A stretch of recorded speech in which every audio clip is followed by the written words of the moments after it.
I'm Jody Wissing, and this is my awesome tiny home that I absolutely adore, and I'm excited to tell you about it. So, you know, I've been planning this for probably around 4 years, and I think a lot of it came out of a challenge that I did. I gave myself a few years back, and it was to not do any retail shopping for an entire year. Without, well, I could buy toiletries and food new, nothing else new. Everything had to be either used, traded, borrowed, and it was just a huge lifestyle change. And I realized during that year that life was better. It was simple, it was easy, and I needed to do more of that. So then I did a year of downsizing, which I blogged every day, got rid of one thing a day, every day for a year, and stuff depreciates 88%, in case you need to know that. So just realizing that you don't have to have all this stuff, and it's more about experiences versus consumerism and stuff. It's just a whole lot simpler and easier and happier lifestyles. I haven't named her yet.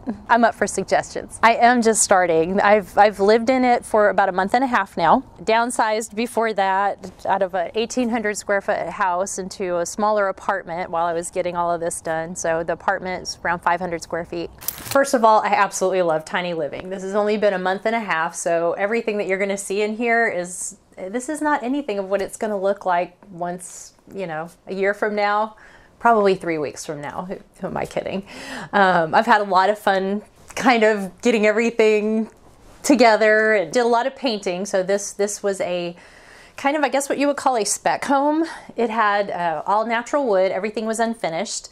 And I don't care for unfinished wood all that much. I like paint, which you see my paint sign up there. That had to be in here. That was like one of my non-negotiables. But I painted everything, stained all the wood, everything, and I'm still working on it. You can still see a couple of unfinished things because I, you know, only have a limited amount of time. The kitchen space, I like it. I wish I had more counter space. I kind of knew what I was getting myself into. I don't love to cook. So with that being said, I like to grill. I like the outdoors. And I was trying to get the necessities in here that I needed. My coffee maker, that's my necessity.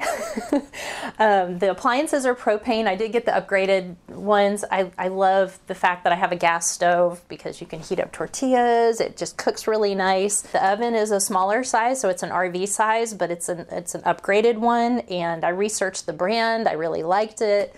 I was on the fence with the microwave. I don't use it all that much. My friends talked me into it. Not sure I would do that again. I'd rather have a toaster oven up there. So I think I just bought into the peer pressure, which I usually don't do. And I got the microwave, and it's big, it takes up a lot of space, and it's, you know, I'd much rather cook here and do this. And I love my toaster oven. I miss my toaster oven. I do have a little one in the cabinet over there that I use. But the refrigerator is a great size. It's a mid-size, and it holds a lot more than it even looks like. But I really love it. But yeah, I just wish I had more counter space. I would probably like that. And I do have plans to do that. I wanted to get the undermount sink. I want to get the stone countertops. These look stone, but it's only because I painted them that way. But I'm either going to do a flip-up counter piece right here, which I thought would be perfect, or I'll end up doing more of an L shape and kind of figuring out the staircase, doing something a little different with that. I always thought that I would do something, you know, again, buying things. It saved me some money just buying this as a shell, but the place has great bones. So I want to be able to modify it when I have the time and the money, because I like doing a lot of that work myself. You know, I was really nervous about the whole storage thing. Not living tiny before, I wasn't sure how it was going to work with the storage, and this has surprisingly been really great. I have, you know, you have your typical cleaning supplies and things under here. I have a little dish strainer because there's not a lot of counter space, so when I'm washing dishes, I have to do that. I've never been one to use a dishwasher. All my dishwashers would like die because I didn't use them, and all the gaskets would go bad, the pump would go bad because I never used it. So every time I sold a house, I had to buy a new dishwasher. But yeah, this is working perfectly. I had the drawer base put in over here. So, you know, all my utensils and everything, you have that. And you don't have a junk drawer. So it becomes a utility drawer because you have to be very intentional about what you put in there. So I have batteries, I have some tools because I'm working on the house right now. I have a lot of things in here that are very functional and that you have to have. So yeah, the junk drawer thing doesn't work. But yeah, it's been sufficient. You know, it's all about utilizing the space that you have. So I'm able to keep all my spices and stuff up here. These little things are the greatest thing ever. You can use them to be a spoon rest, you can use them for sauces, you can use them for little plates when you're snacking. They're just the most functional things ever. All my utensils are here, and you know, I just have minimal dishes. You don't have to have a lot. And then I of course have my island over here. So all of my food and everything is under here. Pots and pans, because I have Le Creuset and they weigh a ton, they're over here. This is on wheels, so it's great. I can move this around, and I have stools, so that also is my kitchen table. So it actually works really well.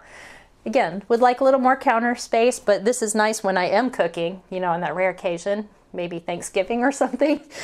Move this right in here, and it's really great because you still have all the counter space. And eventually I'll probably add some flip ups on here too, and that'll give me more counter space as well. I also thought about doing some sort of countertop or something in front of the window that would flip up, or that I just haven't designed it yet, but it's coming. It's pretty visible when you come from upstairs. I'm actually using that right now because we don't need a lot of heat here. This has the baseboard heat system. They build these in Wisconsin. I don't utilize the baseboard heat. It's propane, and I, you know, don't want to use up all my propane, so that seems to be a lot easier, and it's very efficient. It heats the place really well. Keep the fan on reverse, and that way it just drops all the heat down, but it's been sufficient. If it gets super cold, then I can turn on the baseboard. But I was really surprised. Insulation completely matters in these things. Spray foam insulation is the best. Don't go any other way. It is fabulous. And when they delivered this from Wisconsin, it was hot here and it was cold in Wisconsin, and they opened the door, and it was a 2-day trip. They opened the door and it was freezing in here. Like, it held everything in. It was amazing. So I'm huge fan. But yeah, even the air conditioner on that works great. I have to have a fan in my room just because when I'm sleeping, you know, it does get a little bit warm upstairs, but the fan just keeps the air circulating, so it's nice. Well, I have to say, the book thing I found on Pinterest. I get books out of dumpsters, and I use books as Legos. So a lot of these, I've had book walls in my house. I haven't had really a chance to do much of anything with one here, so I'm just using them for decor until I really figure out what I want to do. I still want to keep that kind of clean look. But this is really great. I do have a lot of books that I want to access and that I want to be able to get to, so it's really great. I just use my stool. I jump up here, I can easily get to my books. And it's a great, again, I saw this on Pinterest, so I just got the IKEA bookshelf for now. I have every intention of making this custom. It'll go all the way to the edge, and I'll be able to just fill the whole thing up with books. And there's books on the other side too that I'll show you. So the living room, right now, this is a good example of when you are deciding to go tiny, to not get rid of anything until you get the space you're gonna live in, because you will get rid of things that you wish you had kept, and a lot of the things that you keep, you're going to need to get rid of. So this is a great example of that. My decor in my house that I moved out of was much more rustic industrial, I suppose. And so I don't feel like this really matches in here, but you know, it's a piece of furniture and it's not a bare wall right now. So that will change out, but it all needs to happen progressively. It's really hard to part with things that you really love. And, you know, to do it all at once, it doesn't feel right. So if you take it and you really make it a process, take a couple passes at it. Get rid of some things. There are things you'll be able to get rid of really easily. And then there's things that, you know, you have to go through 3 or 4 passes to go, okay, I really don't need this. And then you can get rid of it, and you don't hate yourself for getting rid of it. But I do have to, I like being surrounded with things that I love. And so this, you know, there's a lot of things that I have that have a story. This mask came from Africa when I was on a trip over there, and I just love this thing. We've named him Humpty Dumpty because I can't tell you how many times he's fallen off the wall and he's been glued back together again. You can see he's missing a piece right now that I still need to glue back on. But yeah, Humpty Dumpty, he falls off. And I actually put an LED light behind him so he glows at night. It's really creepy. And then in the living room, again, I just have a lot of things that just haven't been able to part with yet. One thing that, again, non-negotiable in my tiny house was my piece of scrap metal. I know this is really ridiculous. It was my centerpiece on my dining room table when I had my house, and it's just, I love the color of it. It has a story behind it of where I found it and some silos, and my friends of course gave me a hard time about taking it, but my kitchen cabinet color was matched off of this. So I absolutely love it. It's a great piece. Has my TV remote in it right now. My couch is kind of an interesting story. When I was in my house, I love having a big sofa, and I like having a deep sofa. It's really great. I found this crappy looking thing on Craigslist. My kids have the other piece of it. It's a giant sectional, but it's really deep and it really needs to be recovered. But I was really excited that I could fit a piece of it in here because it's deep. I could even, you know, somebody that's not super tall can sleep on it if I need to use it for that. Eventually what I'll do is I'll repurpose all the cushions from the sofa. My kids are still using the other part, like I said. I'll repurpose this and I'll build a base for it that has storage in it, but keep the cushions because I just love this style and I love that. I just need to have them recovered. But I was a little bit excited. This is the first one of these units that they put the patio doors in, and you know, it kind of covers up part of it, but it's not horrible. So I like it. And when I rebuild it, I'll probably take the arm off and just keep it kind of open so you get more of the outside view. I like all the windows. It brings the outside in, and it's really great. And when you paint the ceilings dark, everybody was like, oh, it's gonna feel so small. And like, well, it's a tiny house. It's supposed to feel small and cozy. So I did go white on the walls, but I did go dark on the ceiling. And when you do that, it kind of, because, you know, dark obviously absorbs light, it takes the ceiling away. So you get the feeling of a much bigger space, even though the ceiling is 6'6", I believe, so I can touch it. I haven't had any of my tall friends come in and say that they were uncomfortable in here. Everybody's been able to walk under it, and it's been great. Probably just this. For storage, I think baskets are a great thing. You can use these for all kinds of storage. I'm still working on the whole storage thing, especially with my clothing. Right now I have some throw blankets in here, which are great to have during the winter. In the summer, I'll probably take those out, maybe use the space for something else. Right now I have my scarves and all of my accessories, my warm weather accessory, cold weather accessories, I guess you'd call it, in here. But these baskets are really great. You can put towels in them. You can just, you know, I have one for my shoes because I have crazy no landscaping out there yet. So it's like living at the beach right now, and you just track everything in. So I have a couple plastic buckets, put the shoes in, but they're really functional and you can move them around easily if you need the space. I have a closet. It's very small. I have to move my cushion to be able to open it. Right now you'll see I have a little pull thing. This is another one of my future projects. When you see this again, it will have a nice frame around it and it will have artwork in it, so it's going to look like a piece of artwork that opens up. That'll happen eventually. So this is all the closet space I have. I haven't even filled it up. This is what's crazy about it. You know, once you downsize and you realize you have to really plan your wardrobe. And like, I buy a pair of pants, they're hiking pants, they're moisture wicking hiking pants, but they look dressy. So I wear them to work. I have business casual at work and I can wear them on my time off. They're, you know, whatever, they work with everything. So you try to get really intentional about your wardrobe. And so this is actually working for me. I still need to get everything a little bit more organized and probably downsize my wardrobe a little bit more, but this has been really great. And I have to say, if you have a tiny house, a vacuum that can, this has a million attachments, so I can use it as a floor vac, I can use it as a hand vac. It's got the beater bar on it because when you go upstairs into the loft, you can't have a full-size vacuum, so this is a must-have. This space right here, if you watch any kind of tiny house shows, you know that they have the artwork that folds down into a table. Well, that's going to happen at some point. This will be a giant piece of artwork that will fold down into a table. I think that's just a great use of space. It's aesthetically pleasing, and I will eventually have that. And so there's some drawers under here, which are really great. So I have storage, I can keep my electronics. I'm a cyclist, so I keep my cycling equipment. I have camera equipment. So I have place for everything. It's really great. So come on upstairs. So the ceiling is obviously a little smaller up here, but I don't have to crawl, so that's kind of nice. I can sit up here easily. Actually, you know, if you have anything that's a chair height, which this table is a chair height, I can sit on this. It works really great. And this is really big up here. It would fit a king size bed, which is what I had.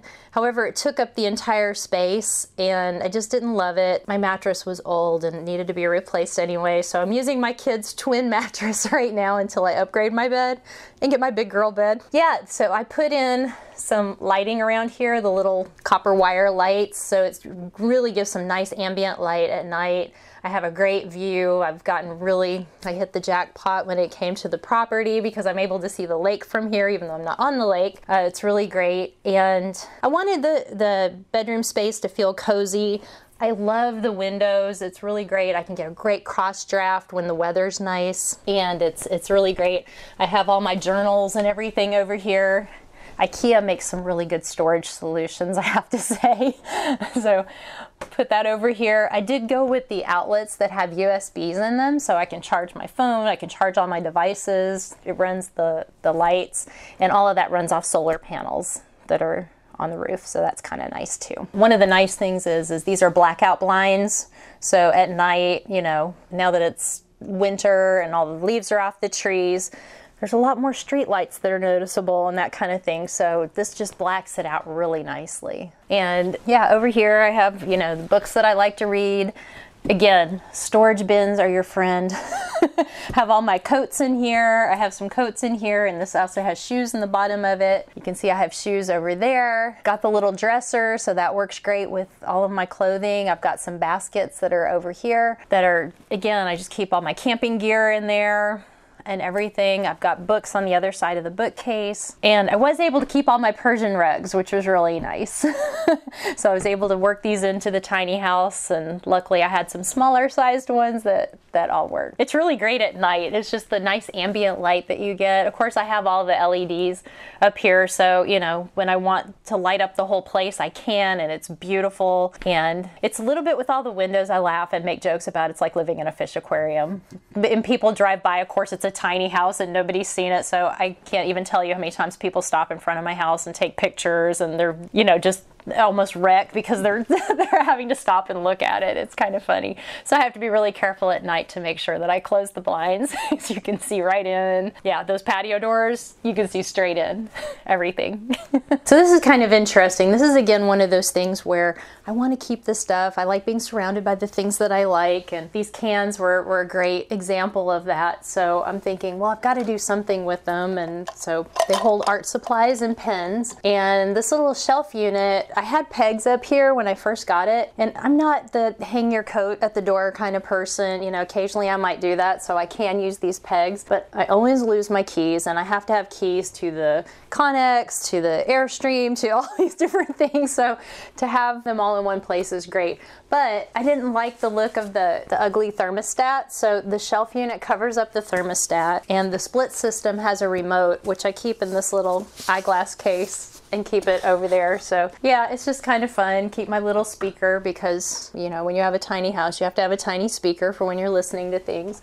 So it's really functional, and I can keep stuff here. This has been a really great thing because shoes, I know I have a shoe issue. I have too many pairs of shoes, and I really need to work on that. But until I do, I have this, which is really great. You have to have a place, first of all, to charge all your stuff. So this has charging in it for all my bike lights, anything that needs charging. There's a charging station for batteries. Everything's in there. It's all set up. This little basket right here is really great because you have to have a place to throw your mail and throw all your crap when, you know, it's kind of, I guess, a junk drawer in essence. But it's not, because it's visible, so I'll keep it clean. I don't want anybody looking at that mess. But having the shoes down here is really great. Having the little shoe rack, some of the ones I wear more frequently I keep here. The other ones I'll keep, you know, I have another closet over here. I'll keep those, or in my clothing closet. So yeah, I still need to get rid of some shoes, but until then, I have this. So I do have a little bit of storage over here, which again, in lieu of counter space, and I just finished painting the cabinet, so I haven't put the hardware back on yet. But this is really great just to have some additional storage. And again, haven't quite figured it out. This is food and wine. Have a little toaster oven in here. I still need to run the electrical into the cabinet, so as soon as I do that, which will probably happen this week, I'll be able to use that, and it has enough clearance. And then just additional space to keep, you know, appliances, whatever you need. I keep shoes down here. I keep my cycling equipment down there, so I have easy access to it. This up here is right now my compost bin and my coffee grinder that will not fit on the cabinet. I have to use these little pods, but they're not plastic pods. They're just paper pods, so they're all compostable. It's great. But yeah, I can just keep miscellaneous stuff up here, and you know, eventually this will be organized when, you know, when I figure out. Again, the whole storage thing is a whole process, so. And the bathroom. So this model, you could get either a full-size tub or you could get a shower. So I got the shower package, which came with shelves, which is really nice. I did get the frosted glass door, which is wonderful because it brings all the light in when you're in here in the daytime, and even at night you still get ambient light from out there, and so it doesn't feel as small. And so the shelves are really great. I am so glad that I went with the shelves. They're a little cramped and a little bit hard to get to with the toilet being there, but I have to keep all my camping equipment. It's all climate controlled, so you don't want, you know, your tents will disintegrate if you put them in the Texas heat. So all of my camping equipment's on a shelf. Then I have, you know, additional storage and towels. Then on the other thing, I have all my toiletries and everything, and some additional storage and bins in the back. I have a laundry bin that has more shoes behind it.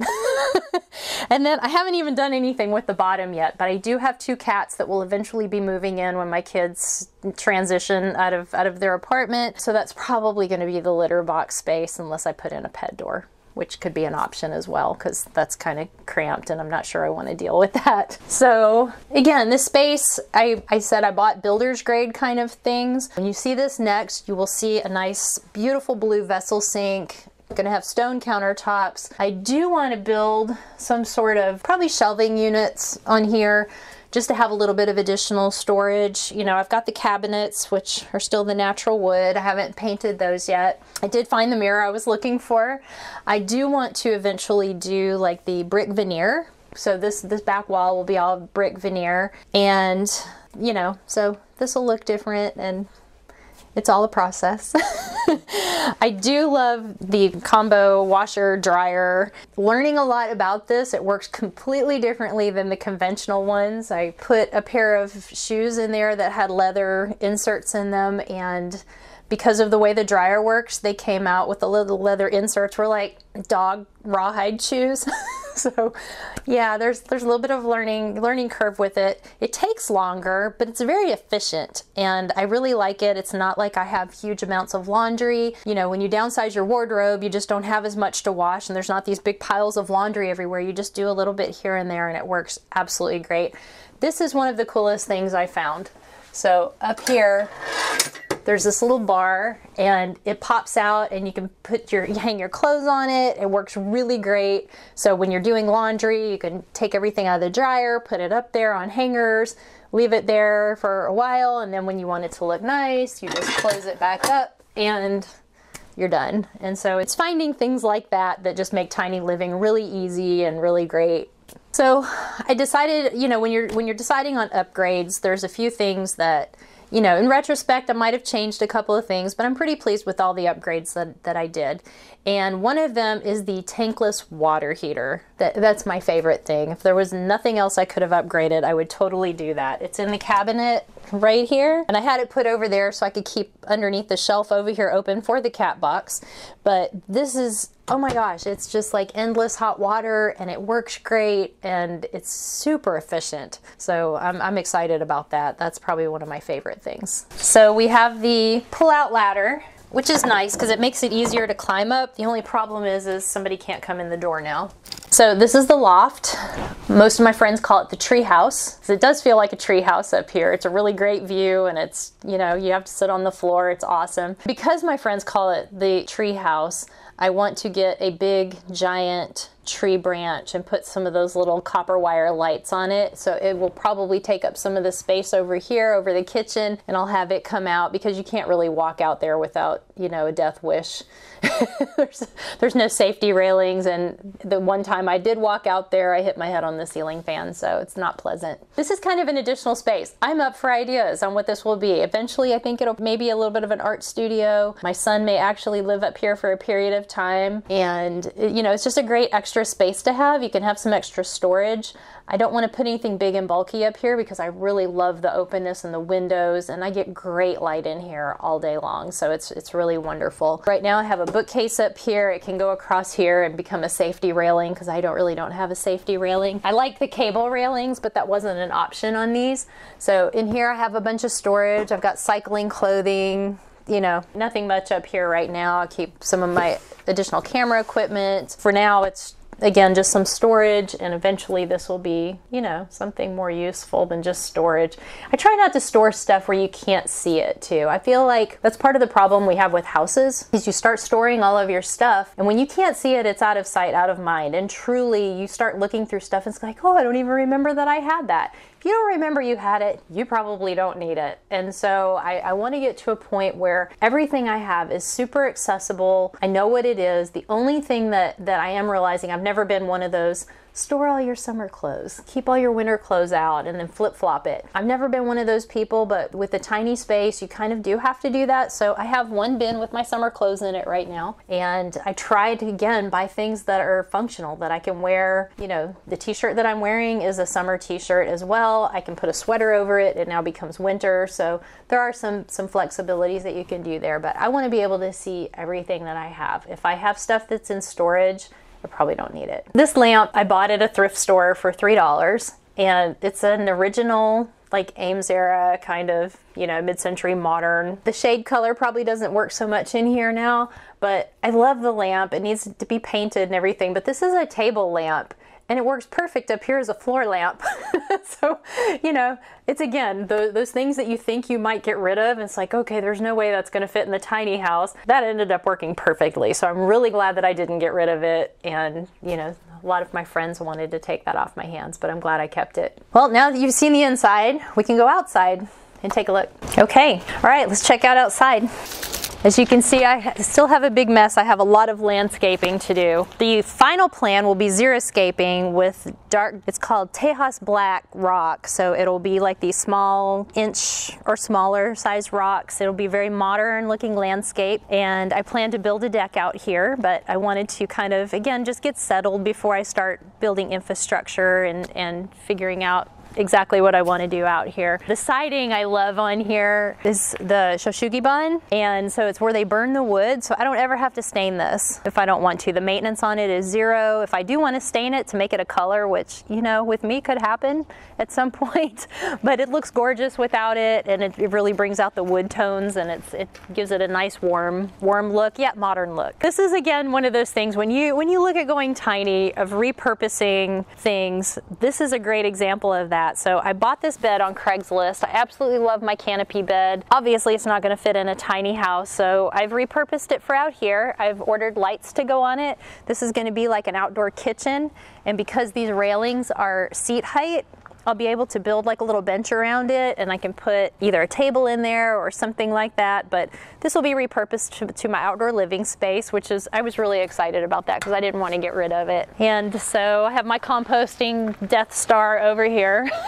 It's really great. And all of this stuff on the tiny house, I've got the batteries, I've got the outside of the split system, the propane tanks, everything's over here. At some point I'll probably do like a little fence around it so you don't see all the septic and all this stuff. But I do have something really unique planned for around back.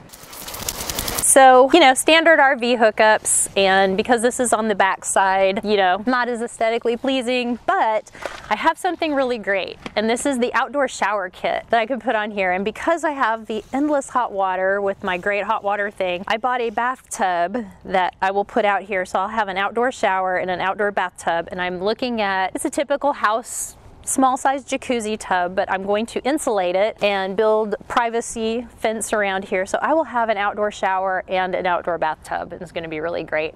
So it's, the nice thing about the bathtub is you know, I've had hot tubs, love my hot tub. I had a very efficient one, a soft tub. If you're familiar with those, they're really great because they're always hot, they're always ready to get in, and because they're efficient, they don't use any electricity basically. So this is going to be really great because I don't have the maintenance of it. I'll just be able to say, hey, I want to go go outside and take a bath and be able to do that. No maintenance, no keeping up with chemicals or anything like that. You can use it whenever I want. Septic, so, you know, all the septic has to be approved. You have to get permits and everything. And so because I have an RV and I have a shipping container that's an art studio, I was able to get a septic that is a drip system. You have to get an aerobic system now. If you're not familiar with those, you will be if you need to get one. They're very expensive, but it's almost like having your own water sewage treatment plant, and it puts the treated water back into your landscaping. So where most of them have sprinkler heads, I have a smaller size one that is made for RV parks, RV type applications.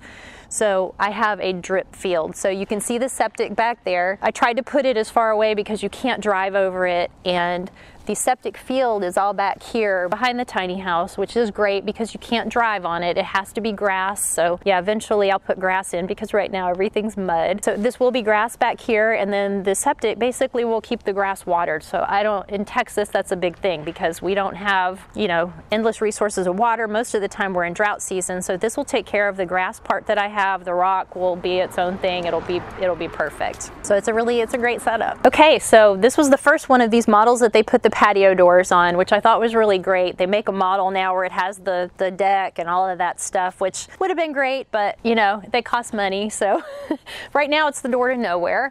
And eventually I'll put a deck out here. Got my fire pit over here. I've got everything, and it's really great because I can see the lake from here. And when I put this in, just because this is an RV, I don't want to do any permanent structure. I want to be able to have it floating. So the deck that I build will be just as movable as this unit. Not easily, but you will be able to move it. So it'll be on concrete pillars, and I'll just build the deck that way. You know, occasionally it'll have to be leveled like anything else in Texas. We have terrible soil and foundation problems. So at least with a tiny house, I don't have to deal with foundation problems anymore. It's kind of nice. Or squirrels in my attic because I don't have an attic. So this is the Connex, and I mean, it doesn't have a name other than Connex. I guess I need to name it too. Blue, because I'm going to keep it blue. In the process of construction right now with this, the inside of this will be a art studio, and probably 2/3 of this will be art studio. The rest of it is storage, which you'll get to see in a few minutes. This is a really great thing. I was going to buy a shipping container just for storage. I was going to buy a 20-foot shipping container just to store my bikes, my kayaks. You know, I have a pretty active lifestyle, and you need places for that. You need to have a little bit of storage. So I was going to do that, and then my neighbors said, well, why don't you just buy ours? And I looked at it and I said, wow, because it's a lot bigger than what I really need. So that's kind of how the art studio came about. They had already built it into a room. It already had plumbing, it already had electrical, it had everything in it. I got a screaming deal on it because I think they wanted to kind of get rid of it. It worked for me to buy it. So yeah, it was really great. And so working on the inside right now, it's to come. You could see that at some point. Eventually I'd like to put a rooftop deck up here and with a spiral staircase over on the side so you can get up there. It's really great view from up on top, and I absolutely love it. It's going to be wonderful. So if you'd like to take a look at the storage part of this. So this is the storage part. Turn the light on so you can see. I'd open that other door, but it'll hit my car. So clean this out so far, and still have a lot of work to do to it. I'm doing a reclaimed wood wall on the back here. My bikes will hang up, the kayaks. Right now I'm storing my friend's kayak as well. But this is just a really useful space to be able to have. Eventually I can, you know, put welding equipment in here and woodworking equipment and all kinds of fun stuff if I want to do that. It's really great, and it's a great art space too. Until I get the inside made into the studio, this is kind of more of a messy art place. You know, I can do the stuff where I can throw paint all over the walls, and it's, you know, it's totally fine because it's a mess anyway. But yeah, it's just a great space, and you do need to have some type of storage, you know, so it's depending on what you need to store. Having kayaks, obviously those are big. Being a cyclist, and I do, you know, bike touring, that kind of thing, you have to have a place for some of that stuff. So even though it's not a lot of stuff, you still do have to have a place for it. I have to be able to lock this stuff up too. Yeah, if you'd like to check out more information, I know I talked about blogging, the no retail shopping, and the year of downsizing, and I have a lot of that on my blog. It's not super easy easy to find right now, so I will work on that. But if you'd like to go to it, it's right now it's at jodywissing.com. It's JODYWISSING.com, and you can go there and find all the crazy stuff that I do, and hopefully I'm going to start blogging again. It's been a little while since I've had time to do it, which is the whole purpose of going tiny, is that I'm going to have a lot more time on my hands once I finish all the 8,000 projects that I've told you about.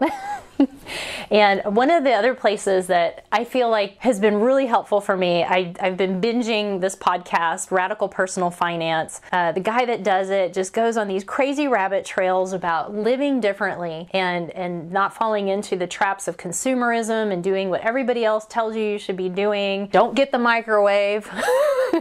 But it's really great, and it's Radical Personal Finance. I think the radicalpersonalfinance.com is his website. This guy's name is Joshua Sheets, but he has done like 600 episodes, and they are all, there's probably a lot of them that are really about living differently and living, just doing things tiny, living frugally. It's not all about, I mean, at the bottom line is it is about finance, but it's also about just living differently, being content with the things that you have. It really falls into the whole tiny living concept. It's amazing.